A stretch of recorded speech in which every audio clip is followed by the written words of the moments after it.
Okay, good afternoon, dear colleagues, and welcome to the session where we will have the lecture of the gold medal winner. As you know, it's part of our symposium, Union Symposium 3, and it is my great pleasure to introduce to you Professor Peltier. Now, it's not so easy to introduce Professor Peltier in a very few minutes because he has a huge number of accomplishments, but I'll try to be as brief as possible. So, Richard Peltier is currently a university professor of physics at the University of Toronto, from which he also received his doctoral degree. He also holds an honorary doctorate degree from the University of Waterloo and has fellowship in the American Meteorological Society, the American Geophysical Union, the Royal Society of Canada, and the Norwegian Academy of Science and Letters. He has received a large number of prestigious awards and medals, such as the Whittlesey Prize in Earth Science of the G. Unger Whittlesey Foundation of New York, awarded at Columbia University, which he shared in 2004. The Milutin Milankovitch Medal of the EGU in 2008. The Bauer Award and Prize of the Franklin Institute of Philadelphia in 2010 for his research on Earth systems. The Witten Medal of the AGU, also in 2010, for work on the form and composition of the Earth. The Gerhard Herzberg Canada Gold Medal in Science and Engineering. This is Canada's highest scientific award. He received it in 2012. The Killam Prize in Natural Science of the Canada Council for the Arts in 2013. And the W.H. Johnston Medal of the Canadian Quaternary Association in 2018 for work on late quaternary climate-related processes. He is currently the director of the Center for Global Change Science and scientific director of the SciNet High Performance Computing Facility, both at the University of Toronto. More than 40 doctoral students have completed their degrees under his supervision in a very wide range of subjects in the geophysical sciences, ranging from the physics of the deep earth to both past and future climate dynamical processes and the theory of stratified turbulence in the oceans. So it is my pleasure now to introduce Professor Peltier. Please welcome him.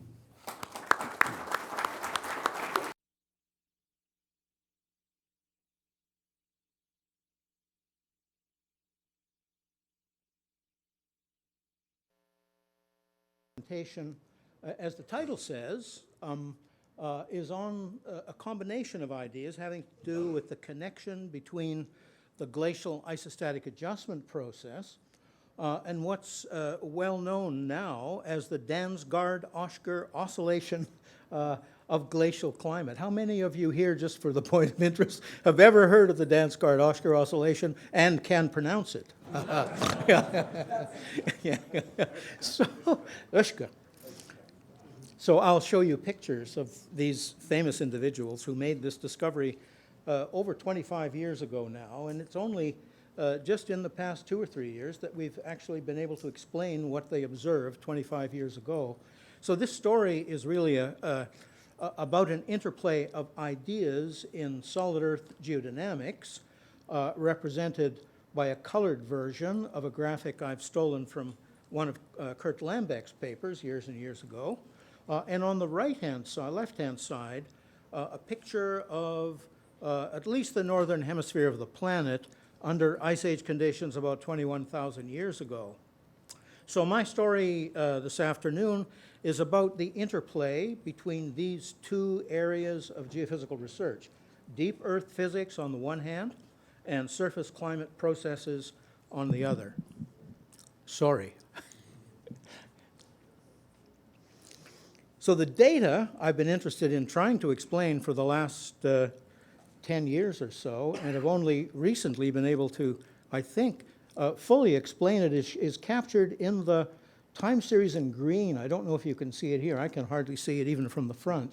But the green time series in the upper plate of this figure is basically downhole variations of oxygen isotope ratio going from modern day on the right-hand side of the figure down to the Eemian interglacial, around 120,000 years before present.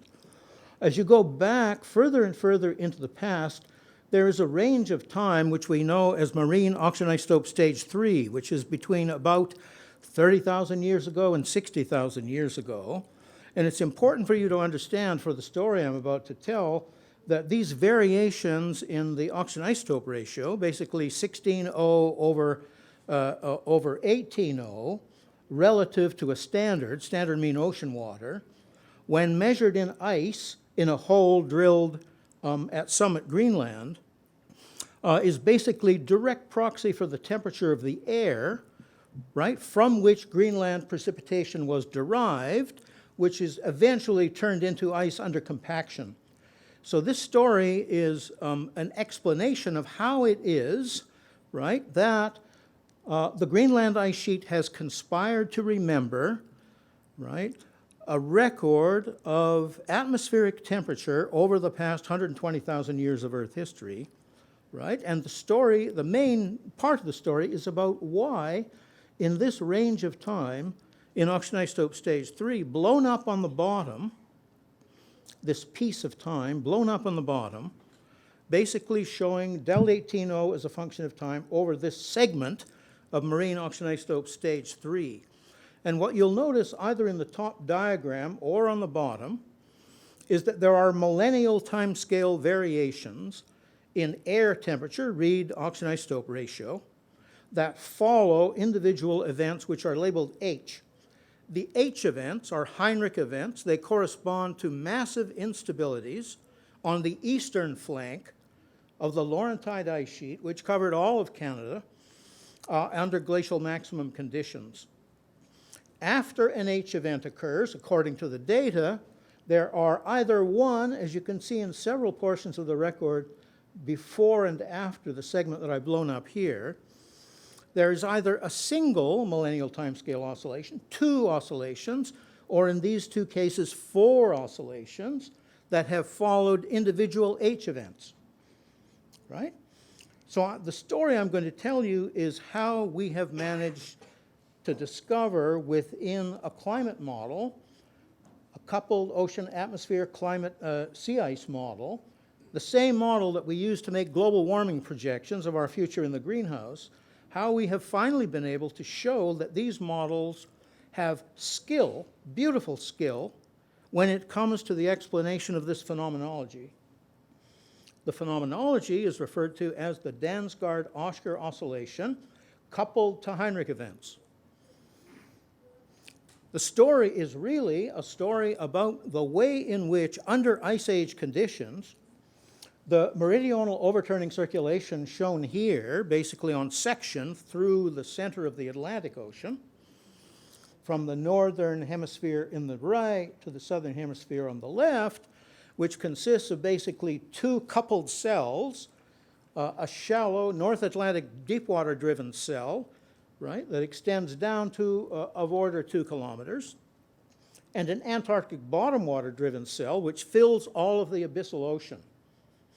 So this story is a story of how we have discovered, right, that modern coupled climate models are able to very accurately predict the nature of the Dansgaard-Oeschger oscillation in terms of a detailed oscillation in the strength of these two coupled overturning cells that comprise the meridional overturning circulation of the oceans.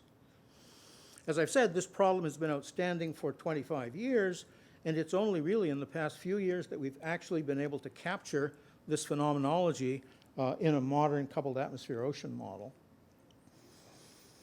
So this presentation is in two parts. There will be a first part, which is about how we have learned to represent the boundary conditions that the Earth was under during ice age conditions. Clearly, if we're going to run a coupled atmosphere ocean, modern coupled atmosphere ocean sea ice model under glacial conditions, we're going to have to know the boundary conditions, right? So the first part of this is about where we get those boundary conditions. Okay? The second part of the talk is about, given those boundary conditions, inserting them into a modern coupled atmosphere ocean model.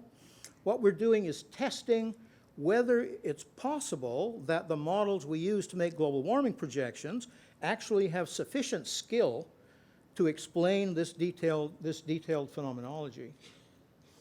There are a lot of people who have worked with me over the years on these two aspects of this problem, and I've listed here many of the people, not all. Most are graduate students, but some of them have been research associates or colleagues in other institutions. But first, let me remind you of the heroes, really, of modern climate research that were responsible for discovering this intensely oscillatory behavior that exists in the climate system, the North Atlantic sector especially, but also in the Southern Ocean, right? Going back into the early 90s. The leader in this work was from the Niels-Bohr Institute of Denmark, and the main driver of this is Willi Dansgaard, a picture of him shown here on the right, holding a specimen of the original grip core that was drilled by the Danes basically to almost to bedrock at Greenland. And on the left-hand side is a graphic showing the location at the time of the memoir that Dansgaard has written about the work of the Danish group in this area, of all of the holes that existed in the Greenland ice sheet that had been drilled at that time. The two main holes being the ones from which I've already shown you data.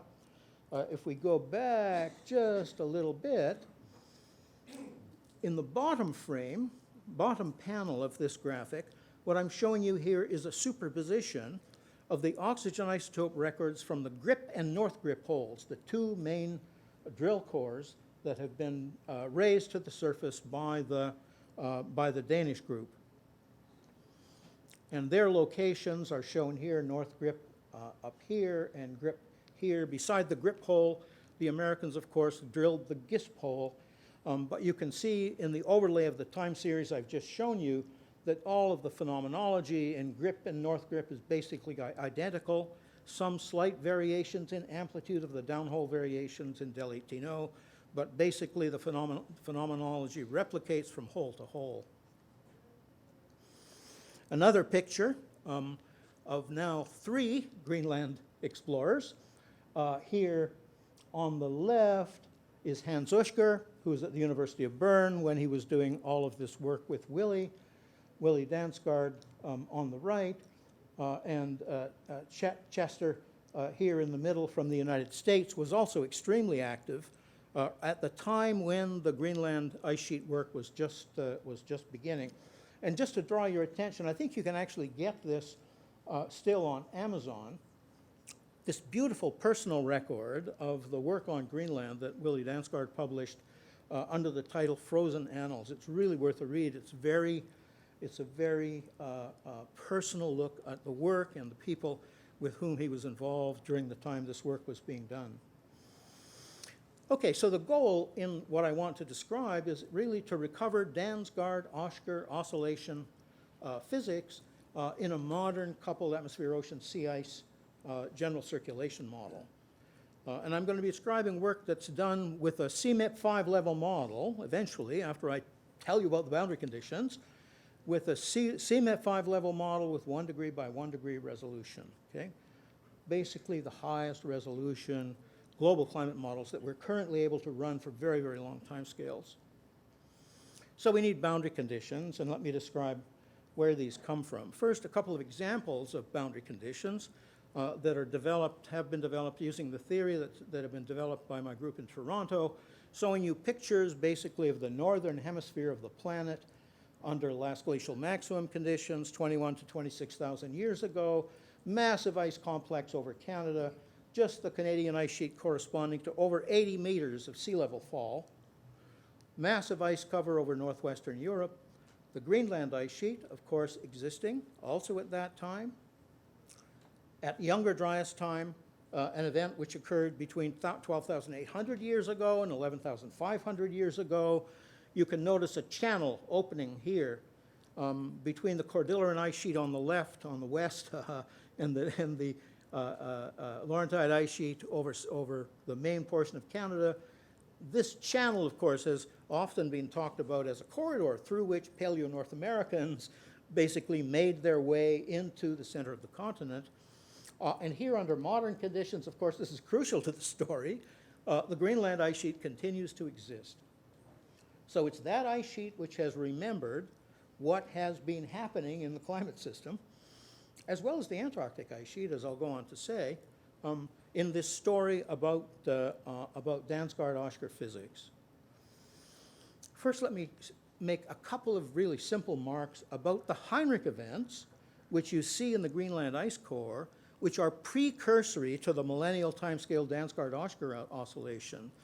Remember, first you see a Heinrich event, an instability off the eastern flank of the Laurentide ice sheet, and then you see millennial timescale oscillations, which I'm going to demonstrate basically correspond to what, as we physicists call, relaxation oscillations in the nonlinear climate system.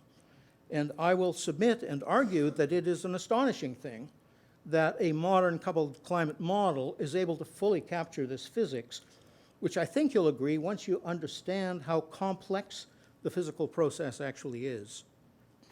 But first, a comment about Heinrich events, the trigger for the Dansgaard-Oeschger oscillations, which occur subsequently. This instability off the eastern flank of the Laurentide ice sheet consists basically of an instability of what we call the Hudson Strait ice stream, a river of ice that was flowing out to the Atlantic, basically from the Hudson Bay region, south of Baffin Island, out into the North Atlantic. Every one of these Heinrich events consists of a massive instability of that ice stream. The ice is just disgorged, delivered to the North Atlantic by icebergs. As it travels out into the North Atlantic, it melts. As it melts, it forms a freshwater cap over the North Atlantic Ocean, right? And it slows down the North Atlantic deepwater cell of the Mach, right? As it slows down the North Atlantic deepwater cell of the Mach, it cools the entire northern hemisphere. Because as deepwater forms in the north, heat is liberated into the atmosphere. And if you slow down that process, you slow down the rate of heat release, and you cool the northern hemisphere. This is the trigger for the Dansgaard-Oeschger physics that I want to explain, right? So this trigger involves basically outflows, right, which we're representing here in an early version of the NCAR model, in a number of spheredrops, that is, millions of cubic meters of water per second, poured onto the North Atlantic part of the climate system. And as you can see, depending upon the boundary conditions under which you apply this forcing, either pre-industrial, Younger Dryas, LGM, right, you cause an impact which is boundary condition dependent, right? So the impacts which we're interested in are those which occur around 1/10 of a spheredrop and under last glacial maximum boundary conditions when the entire northern part of the North American continent is covered by land ice. The mechanism, the mathematics, which is used to actually infer those boundary conditions that I've shown you pictures of already, the mathematics is captured in a formalism that I've spent much of the last many decades developing at the University of Toronto. It's embodied in a sea level equation. And this sea level equation takes as input a model of the space and time dependent variation in grounded ice on the continents, and it spits out relative sea level histories when this integral equation is solved at any point on the Earth's surface at which you may have data that can be employed to train the model. This is a formal structure. It's called a Fredholm integral equation of the second kind, right? It consists of a triple convolution integral in space, 2 dimensions in space and in time, over the difference between the geoid of classical geodesy and the local radius of the solid Earth. Whenever we measure sea level on the surface of the Earth, we measure it with respect to the deforming surface of the solid Earth.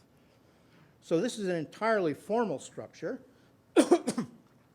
It also involves very strong feedback on the left between the variations in the rotation of the Earth that are driven by the shifts in mass on its surface, and those shifts in mass on its surface have 2 components. One is a water component, and the other is a land ice component.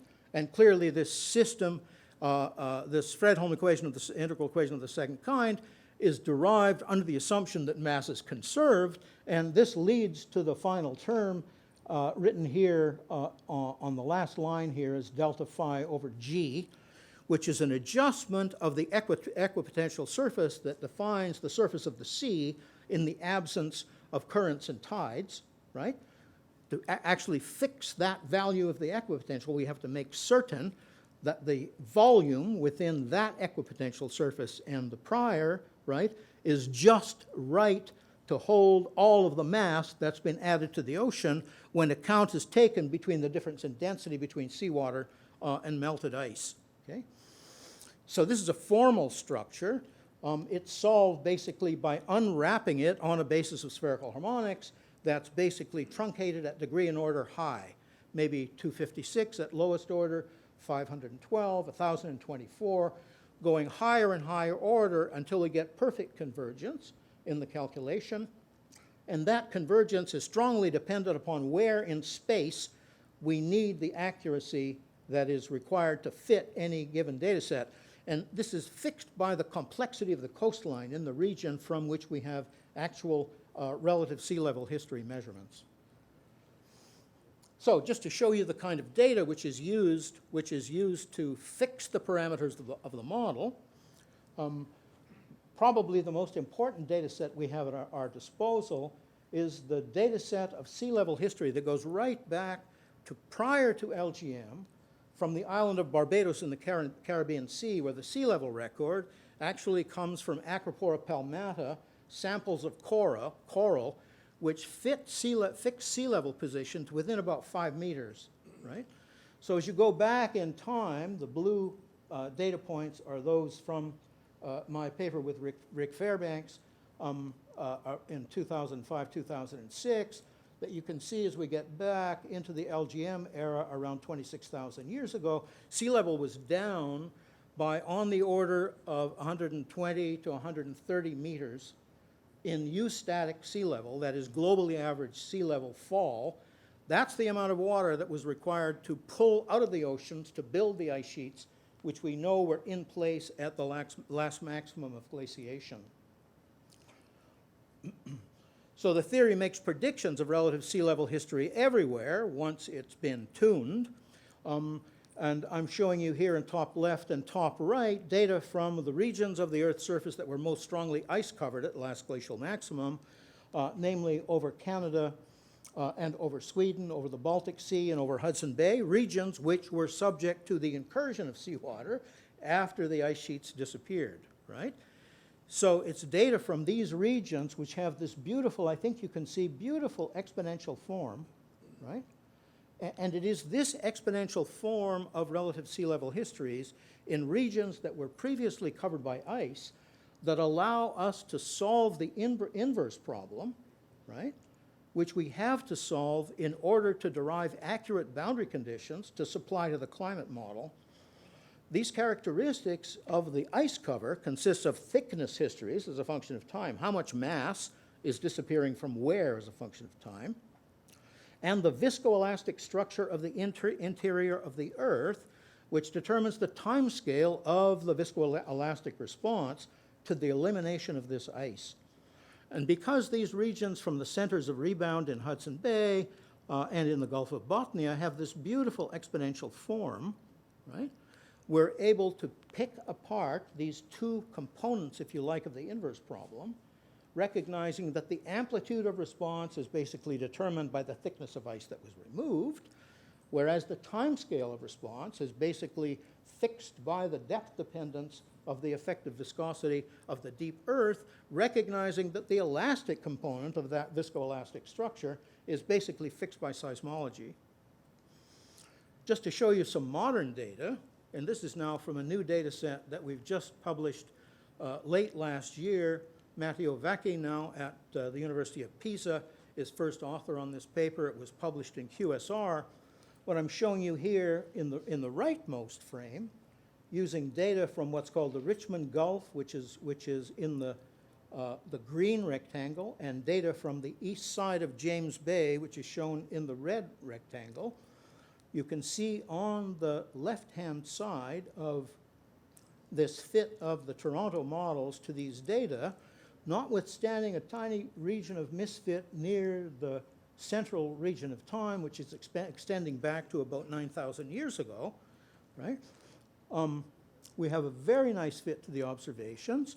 And on the right-hand side, I'm showing you the two latest editions of the Toronto model, basically showing VM7, the most recent model, which is showing viscosity increasing continuously down towards the core mantle boundary in concert with the notion that, based on a homologous temperature argument, because the adiabat and the melting curve are diverging as you go deeper and deeper into the mantle, we expect the effective viscosity of the deep Earth to continue to increase until some distance above the CMB, where we see a D double prime layer, which we're also interested in fixing the properties of. If you compare these fits to two competing models, also in this new invited paper that's about to appear in QSR, you can see these two models, one from Harvard, one from ANU, misfit the data set in exactly the same way, right? And the nature of the misfit is such that they are predicting a far too rapid uplift of the crust or fall of sea level in this central region of post-glacial rebound over North America. This is the most recent Lambeck model on the right, and here are the two models, one from Harvard, one from ANU, which are misfitting the data set at young age, of which we have 20 or 30 what we call slips. These are sea level index points through which any valid model of the rebound process has to pass. So how can we test the quality of the model which we're using to make predictions of the boundary conditions, okay? So happily, we now have available massive data sets from both the GPS constellation, pardon me, on the right, and from the GRACE satellites. So I'm going to show you the way in which these models which fit the data are able to reconcile the observations that come from both these kinds of measurements. So always focusing for present purposes on the North American sector. This is on the right a picture of where we have sufficiently long GPS-derived time series of the vertical motion of the crust that we can compare with direct predictions of the solutions from the Fredholm equation. Okay? And you can see over the North American continent we have hundreds of locations now from which we have long GPS time series which we're able to bring to bear on the issue as to how accurate these models are.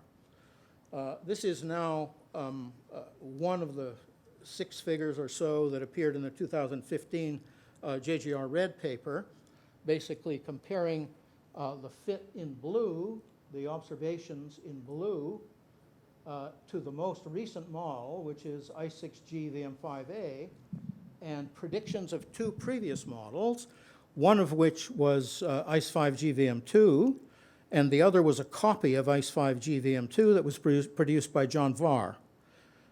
He was provided with all the inputs to the ICE5G VM2 model, redid the calculation using his own methodology, and basically recovered exactly our results. Those results, shown in red and green, misfit the observations. The new model, I6G CVM5A, fits the data basically everywhere. And this was established in the 2015 paper. And I'll show you just a few results of direct comparisons of the ANU model on the same traverses through North America as those that I've just shown you results for from the Toronto models. And you can see basically at every location from which we have data on the traverses, the ANU models are over-predicting the rates of vertical motion of the crust, usually by factors on the order of 2. Okay? And that's because the models are too stiff. So they predict far too rapid rates of post-glacial rebound of the crust or subsidence of the crust outside the ice-covered region at the present epoch. And again, this is true on all of the traverses over ice-covered regions. So the models that are required in order to explain the data are models that cannot suffer an increase in viscosity, which has been argued for by the ANU group now for like 25 years by a factor of 20. They're like a factor of 20 increase in viscosity across 660. Sorry, doesn't fit any of the observations. If we go to Grace, here is the prediction of what Grace should see in the center frame at the bottom according to the ICE5 GVM2 model. The observations, the Grace observations, are shown in the top left. They're seeing a beautiful double bullseye pattern, right, of present-day uplift of the crust, variations in the strength of the planet's gravitational field above these regions.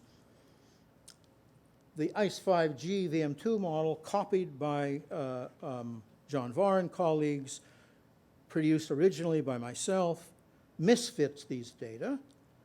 The most recent model, ICE6G CVM5A, fits the Grace data basically perfectly. This is a very, very important result because it says that the Laurentide ice sheet at last glacial maximum was a multi-domed ice sheet, 2 regions of maximum thickness. If you go back into the literature with Dick Walcott's work and so on, you'll discover that he and others imagined that the Laurentide ice sheet was actually centered on Hudson Bay, actually had its thickest region right on top of Hudson Bay. The Grace data demonstrate this is absolutely not true.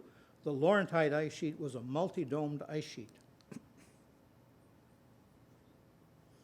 So we have boundary conditions, the argument is. We have a model which fits all of the available data.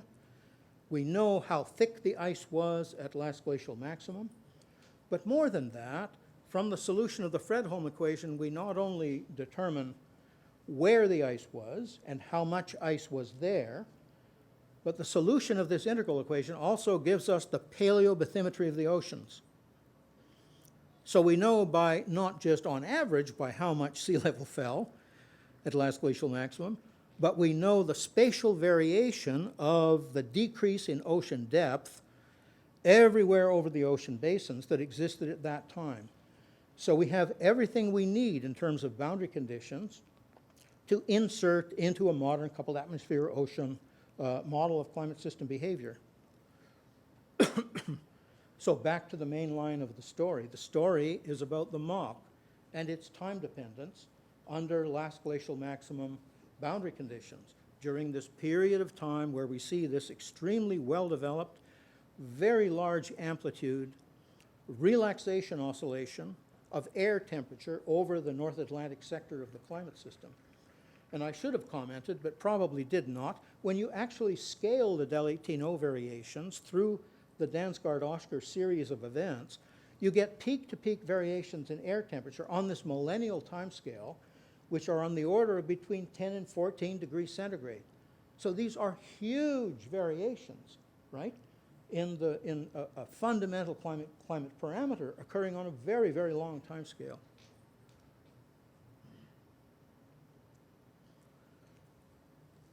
Let me go back one more step and talk to you a little bit about the detailed fluid mechanics, which has to be captured accurately in the ocean component of the climate model if we can have any hope of it being successful, right, in capturing the nature of this Dansgaard-Oeschger oscillation. This beautiful cartoon from Marshall and Spear, which is the cartoon I showed you previously, which shows the Mach split into these 2 cells, one driven by Antarctic bottom water formation along the coast of Antarctica, generating this deep overturning cell sketched in blue, right? And the shallower of the 2 cells, sketched in green, which is driven by North Atlantic deep water formation, currently over the Norwegian, Iceland, and Greenland seas and Labrador Sea, where deep water forms under modern conditions in the North Atlantic, right? So what we're talking about is trying to see whether a modern coupled atmosphere ocean model, if we insert those boundary conditions coming from the glacial ice static adjustment analysis, will spontaneously deliver Dansgaard-Oeschger oscillations, okay? This is a huge test of the skill of the models we use to make global warming projections, So, still getting ahead of myself. So, a critical part of the physical oceanography that's going on in this model has to do with the physical processes which lead to the upwelling of abyssal water, right? In elevation, right? We need a mass flux, right, of abyssal water in the vertical direction to enable the deep water that forms, especially at the South Pole, right, to make it back into contact with the overturning cell driven from the north so as to enable the closure of the mock, right? Right? So we need a mechanism which is able to lift this heavy, coldest water in the abyssal ocean back up into the mid-ocean where it can be returned to the surface in the Southern Ocean.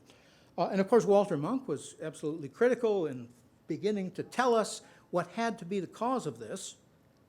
Now we know much more about the detailed physics of that cause. Walter had expressed the need for diapicnal diffusivity, turbulent diapicnal diffusivity in the ocean, to be of order, we call it now 1 Munk, 1 centimeter squared per second, right, in terms of turbulent diffusivity, to lift that heavy water back up into the mid-ocean so as to enable it to return to the surface in the Southern Ocean. What we imagine now to be happening in a theoretical fluid mechanics perspective is we have events like this one, right, shear-driven turbulence occurring in the density stratified interior of the ocean, which affects through the life cycle of individual events like this, and you must imagine that there are millions of these events filling the entire volume of the ocean, which are continuously lifting this heavy water in the abyssal ocean to enable it to get back up to the surface. This is a DNS simulation at very, very high, that is direct numerical simulation of one of these turbulence events, which has been computed in full 3 dimensions, fully resolved, that is true direct numerical simulation, direct numerical solution of the Navier-Stokes equations, right on a grid that's 2,000 by 2,000 by 2,000, a very large big data problem. And I'm not going to go into this here, but if you were to look, for example, in the January issue of JFM this year, you would find a very interesting, I hope you'd find it interesting, a paper by Hessam Salehipour and myself talking about the way in which we're now using deep learning methods to actually learn how to do a detailed parameterization of events like this so that we can replace the crude parameterizations which are currently in the current generation of ocean general circulation models by something which is much more, how shall I say, physics alert. What we're doing now, right, is something which is actually very simple. Simplest on the left, and I'm going to be talking about this in more detail as we go forward. I'm showing you here in the top left 2 parameterizations. The oldest one in red, the most recent one in blue, basically hyperbolic tangent representations of diapicnal diffusivity that are supposed to apply throughout the volume of the global ocean. And what we've been trying to do recently, shown on the bottom right, turned out to be, how shall I say, an erroneous attempt to properly capture the intensification of diapicnal diffusivity as you get closer and closer to the ocean floor that's associated with the breaking of the internal tide. I'm not going to go into detail about this. I'll just draw your attention, though, to the fact that these present-day internal tidal mixing parameterizations that was hardwired, for example, in the CESM1 version of the NCAR model, are based on the modern tidal regime. And the glacial tidal regime was totally different, right? Right? Because not only was sea level lower everywhere by different amounts everywhere, but of course the boundary condition between land and sea differed under last glacial maxima conditions. So the entire resonance state of the oceans was totally different. And so the parameterization schemes that have been hardwired into the modern model are actually hopeless for an application of the kind that we're applying our work to here. So we now have boundary conditions, but we need initial conditions, right? And this is actually a very, very interesting part of this story. So we have relatively fixed, boundary conditions are relatively fixed over timescales of thousands of years, right? We can fix those. But what do we do with the initial conditions?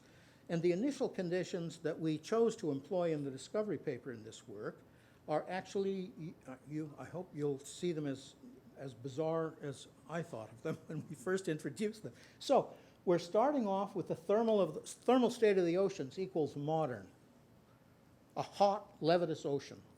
Okay? We're starting off with a dynamical state of the ocean equals at rest. We're not trying to guess, what the overturning circulation might have been under last glacial maximum conditions. The salinity state of the oceans has the mean salinity boosted by 1 practical salinity unit. That corresponds to the boost in mean salinity above the modern level that would be caused by the removal of amount of fresh water from the oceans, right? That was required to drop sea level on average by between 125, 130 meters. Okay?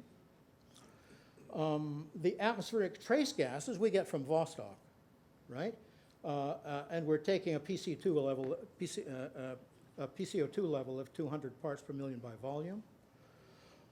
And we're taking, for these analyses, solar insolation equal to that at 21,000 years before present. So hot ocean, at-rest ocean, atmosphere at rest, right? How shall I call it? This is a no prejudice, these are no prejudice initial conditions, if you like. And we explore in these analyses, the few analyses I'll show you at first, the response of the coupled atmosphere-ocean model to the imposition of the boundary conditions and these odd initial conditions. And what do we find? This is extremely, I can't explain how excited I was when we got this result. This is an astonishing result, okay? So let me walk you through it. So in blue, basically what I'm showing is the time series now over about 5,000 years of Earth history. And this calculation on the machines we had available at the time was about 7-8 months of continuous running. Okay? So blue is the overturning strength of the North Atlantic deepwater cell in spherographs. Starts off from rest and spins up to about 50 spherographs. The modern overturning strength of the North Atlantic deepwater cell is about 18 spherographs, maybe 20 on a good day, right? So it spins up to about 50 spherographs. And then it begins to fall, right? It does this, of course, because the oceans are overly warm given the cold boundary conditions that are enforced by the high albedo state of the ice-covered parts of the continent, right? And the system knows that it must get rid of this excess heat in the oceans. So to do this, the overturning strength speeds up like crazy, okay? So the system begins exhausting heat to space. Okay? And it looks like, at first, it's going to exponentially equilibrate it. Look at this. Okay? And then, oops, it crosses a thermal threshold, crash. Okay? Oops, not cold enough, right? Right? So the system then crashes onto a new equilibration curve. Okay? Here, looks like it's going to equilibrate again exponentially, right? But no, it crashes again, okay? Down to an overturning strength, which is about half the modern strength, okay? Bang, okay? And then the ocean begins to ring like a bell, okay? Look at it, right? Bing, bing, bing, bing, bing, bing, bing, bing. And I'll show you that depending upon the nature of the model we're using, right, it's an almost perfect nonlinear limit cycle. This is astonishing, you understand, because this model has, to be fair, millions of degrees of freedom. I mean, this is a very, very complex numerical structure which is delivering a very, very simple nonlinear response. What you can also see, here is the control model, right, in green. You can see these oscillations are basically around the control model. But more important, if you look at the red curve, this is the energy imbalance at the top of the atmosphere, difference between shortwave radiation in, long wave radiation out. And you can see beautifully that these oscillations around the dashed red line are right around the state of perfect energy equilibrium, right?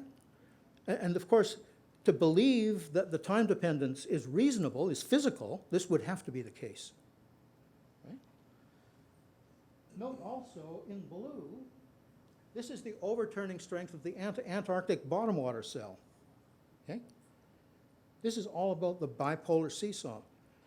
This model is actually capturing the full bipolar seesaw, the coupling between the hemispheres, right?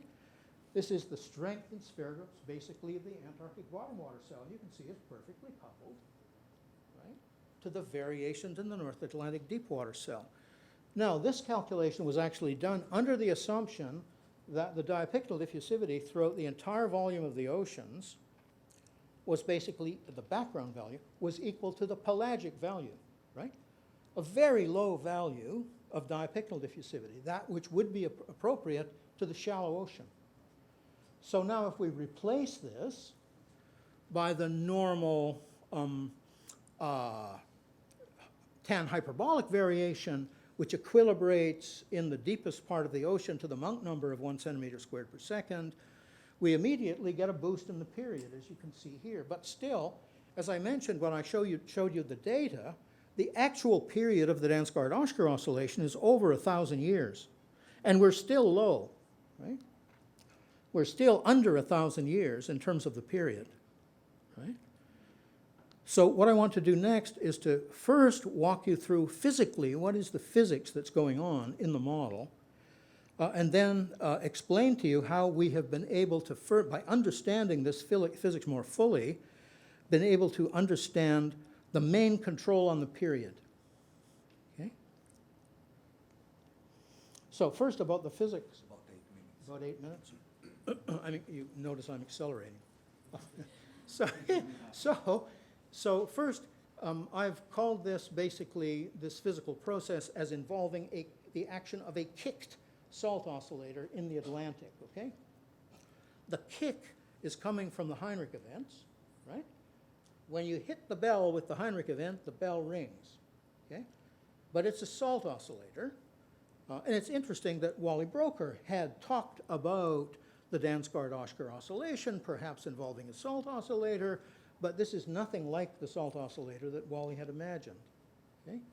So first, the salinity section on the top left here is the average over a period of the Dansgaard-Oeschger oscillation, and then the longitudinal average of that average over a period, right? And you can see that in the subpolar gyre, we have enhanced salinity, right? To the north, under the sea ice lid, we have a strong pycnocline, okay? And if you look at the stadial, that is the cold state anomaly from that mean, and the warm state anomaly, you can see they're exactly out of phase. There's a rocking in salinity between the subpolar gyre and the region beneath the sea ice lid to the north in the North Atlantic. In the central frame here, you can see that there's perfect coupling between the oscillatory strength of the North Atlantic deepwater cell and the northward heat transport by that cell. And in the top frame on the right, you can see there's also perfect correlation, anti-correlation in fact, between sea ice, the area covered by sea ice, right, and the phase of the Dansgaard-Oeschger oscillation. The bipolar seesaw. So our first look at this, and this was in the first paper we published on this in 2014, the model predicts this peak-to-peak variation through 3 Dansgaard-Oeschger oscillations, peak-to-peak variations. This is air temperature predicted by the coupled model now, right at Summit Greenland. 10, 11, 12 degrees centigrade, perfect match to the inferences based on Del 18.0. Here is the prediction at Epicadroni Modland, that is the ice core drilled from the Antarctic ice sheet on a direct line south from Greenland onto the Antarctic ice sheet. And you can see that the signal in air temperature is diluted by about a factor of 10. Okay? And basically similar results on the right-hand side from the data. A beautiful aspect that this model has now further captured, this is unpublished, basically showing the degree of perfection in the top of the almost perfect limit cycle behavior we're getting out of the model, and predictions basically of air temperature at the epicadronic modland and waste sites. Outboard of these sites, here's epicadronic modland, close to here, and here's an SST location outside of the waste site, and there is perfect correlation, not just correlation, but a perfect fit in amplitude to the SSTs that we're measuring outboard of the sea ice edge in Antarctica and the air temperature inferences we're making at the Antarctic ice core sites. Brief comment on why I'm referring to this as a relaxation oscillation. I'm showing you basically in the top left a simple electrical circuit analog of what is a relaxation oscillation, right? Relaxation oscillations are nonlinear oscillations that are controlled by two distinct timescales, one fast, one slow, right? We get it from this simple DC electrical circuit where we've connected a source of EMF through a resistor onto a capacitor, and in parallel across the plates of the capacitor, we've basically connected a nonlinear device which is set to short. It's to have an infinite resistance until the charge on the plates of the capacitor approach 99% saturated, right? When we cross that saturation point, basically the nonlinear device shorts and we get a fast timescale discharge of the charge on the plates of the capacitor. This is the perfect example, if you like, in a simple physics situation, basically of a relaxation oscillation. Here are our sequence of almost perfect linear limit cycle behavior in the Dansgaard-Oeschger oscillation, and here's a blow-up of one of these cycles at the bottom, right? The discharge phase, the fast timescale phase of the Dansgaard-Oeschger oscillation is controlled now by physics that we very, very clearly understand. The slow phase, I'll get to the fast phase in just a moment, the slow phase is actually connected to the interplay between sea ice buildup in the Arctic Ocean and discharge after a warming event into the North Atlantic Ocean, which reestablishes the stratification. So this is slow physics. Fast physics, it basically involves the opening of a polynya in the Erminger Sea basin to the south of Denmark Strait, over and over and over again in the same place every time in this simple model, right? And once that polynya opens, right, air temperature rises extremely rapidly over the entire sector, leading to the onset of the warm phase of the oscillation. All of the sea ice is eventually blown off, and what we're interested in is understanding the physics of what opens the polynya. Okay? And this involves diapicnal diffusivity. If you look at points near the Erminger Sea basin, profiles either of temperature on the right or profiles of salinity on the left at three different positions, as we cross through the time scale of opening of the polynya, the temperature field is mixed suddenly to depth, right? There's an exhaustion of all of the heat that's been trapped in the ocean below the sea ice into the atmosphere, leading to this extremely rapid warming event. To understand exactly what's going on as to what's contributing to the warming process below the sea ice, why does the polynya open, right? A major question. We have to look in detail of the way in which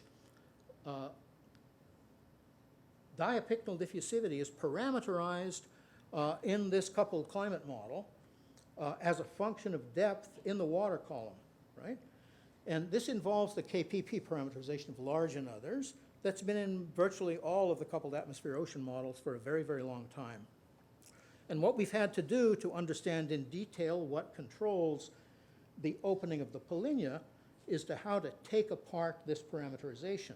We're now redoing this parameterization using a data-driven method to reproduce the 1994 KPP parameterization of large and others, but it contains a number of parts. It contains a background part, this tan hyperbolic part, first term on the right, It includes two double diffusion parts and another part which kicks in at very high diapicnal diffusivity if and only if at some place in the water column the Brunt-Weissel frequency is reduced to below zero values, right?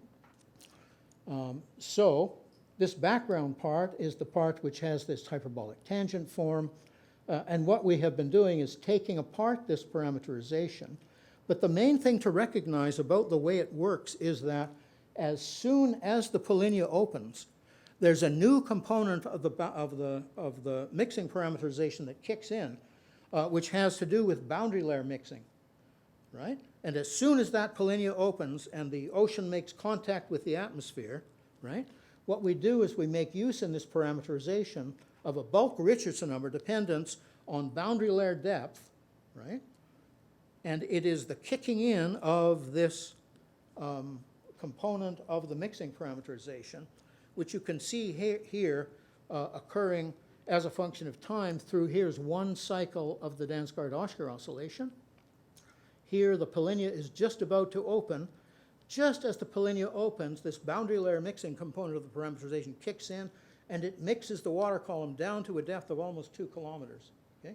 Pulling all of the heat out of the ocean into the atmosphere, right? And you can see as the oscillation proceeds, the boundary layer mixing component eventually dies entirely as sea ice eventually closes again over the entire surface of the North Atlantic Ocean, setting the stage for the next cycle of the Dansgaard-Oeschger oscillation to begin. This opening of the polynya happens in a single year, okay? In a single month of a single year. So if you really want to understand what's going on in the model, you have to look at extremely high frequency data. And just to show you a piece of this kind of data, here we're showing basically sea ice heat flux into the base of the sea ice lid, right? I don't know if you can see this dot. This is this purple curve. And then the thickness of sea ice in blue. And as you can see, as we come up towards this line, the time when the polynya first opens, just pops open, right? Then suddenly sea ice thickness drops to 0, right? Boundary layer mixing kicks in, and all of the heat that's originally trapped under the sea ice is exhausted into the atmosphere. One thing we get for having looked carefully at this last stage of the phenomenon is additional insight into the control of the period. Okay? So in this sequence of analyses, what we've done is to pull out all of the components of the large at LKPP parameterization except the background component. Right? So blue shows what's left of the Dansgaard-Oeschger oscillation if we remove all of the parts of the double diffusive parameterization, everything to the n squared less than 0 contribution to the mixing parameterization, leaving only the background component. The phenomenology is still intact, but the period is now stretched up to 1,100 years. Okay? So not only is there sensitivity of the phenomenology to the diapicnal diffusivity, right? But that sensitivity allows you to control the period of the oscillation, right? There's one part which I haven't talked to you about yet and won't. I'll just, though, make mention of the fact that so far we've just been kicking off Dansgaard-Oeschger oscillations with a pseudo-Heinrich event. We've never done a real Heinrich event in the model where we actually force with fresh water, right? When we force with fresh water, what we've now discovered is that we can make this first oscillation much stronger and much longer than the ensuing oscillations. So this is a rich physics, fluid mechanics problem, which still has a lot to offer, I think, in terms of understanding, but we're using it at present as a way to get into the problem of designing mixing parameterizations for the ocean that are entirely data-driven rather than driven by semi-empirical formulae of the kind which have been employed by Large and others in the KPP parameterization. So I'll stop there and thank you for your attention.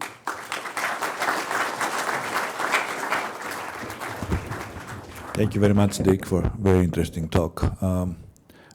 We have very little time for questions, but if you're willing to stay, please feel free to ask. Any questions for? Yes, Hans. You explained very convincingly this complicated interplay, but you have shown very, very clear figures, but which were, I think, averaged over sort of spatial domains. And Yes. could you comment? Of course, I think it's very hard to imagine, what's going on all the time in a weather forecasting model, over these 1,000 years. If it's an analog, you said that the resolution is high. Have you sort of studied in three-dimensional sort of case study cases, more detailed things, what's really going on? We're just now actually unpacking the very large data sets for both the ocean and the atmosphere, which come from this. There are many interesting things that have come out of this already. For example, I'm usually asked when I talk about this as to what about the net equator to pole heat transport, right? And you can see what's happening in the model. When it's in the cold phase, the contribution to heat transport to the north from the oceans drops. What we've shown in a paper that was published just last year in Journal of Climate is that as the heat transport to the north drops in the ocean, it's beautifully compensated by heat transport to the north by the atmosphere. This is perfect Bjerknes compensation, right? So one of the most beautiful things, I think, which the physics is capturing is Willem Bjerknes' original arguments to the effect that whatever is going on in terms of atmosphere-ocean heat transport, they will work so as to compensate one another. And this is a perfect example of the way that compensation occurs. But there's still a lot to be done in terms of the impact, for example, on what we consider the normal modes of atmospheric variability, the atmosphere-ocean coupled modes of variability, how they vary through this nonlinear cycle. There are an enormous number of really interesting questions to be addressed, and we've just really begun to scratch the surface. Great. Any other questions? Alec? Thank you very much. My question is related to the initial conditions, because it's, it's a quite sensitive issue. Did you make some sensitivity analysis zones to see how most probably it will be, after some period of time will come again to the cycling, not dependent strongly on the initial conditions, just the first period of time. But still, maybe it will affect the duration of the oscillations. Just a comment Yeah. In this regard. I mean, this is an extremely important question. In fact, I submit that we would not have seen any of this if we had not chosen such ridiculous initial conditions. Because it's only by choosing these ridiculous initial conditions that we see this pseudo-Heinrich event, this rapid decrease in the strength of the overturning circulation.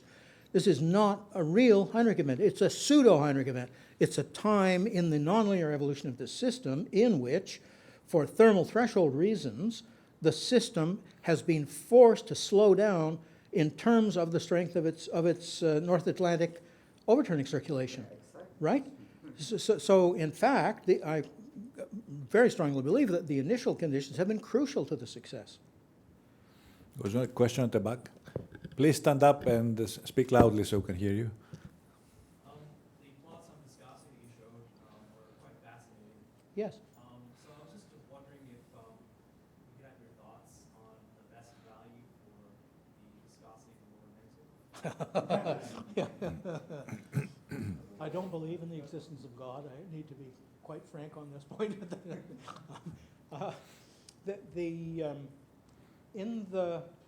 It depends on what you mean by the lower mantle. In the Toronto models, the value of viscosity below the 660 discontinuity, right, is on the order of 2 to 3 times 10 to the 21 Pascal seconds, right?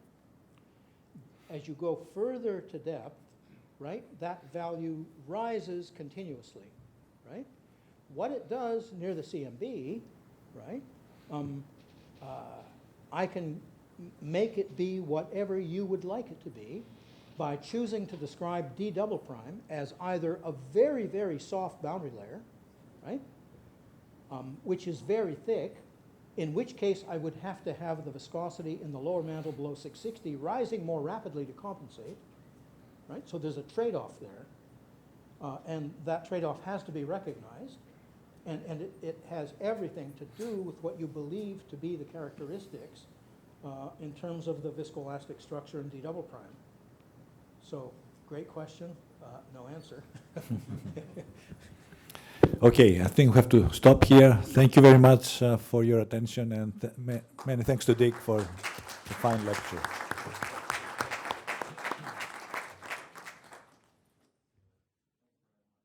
No, this initial condition question is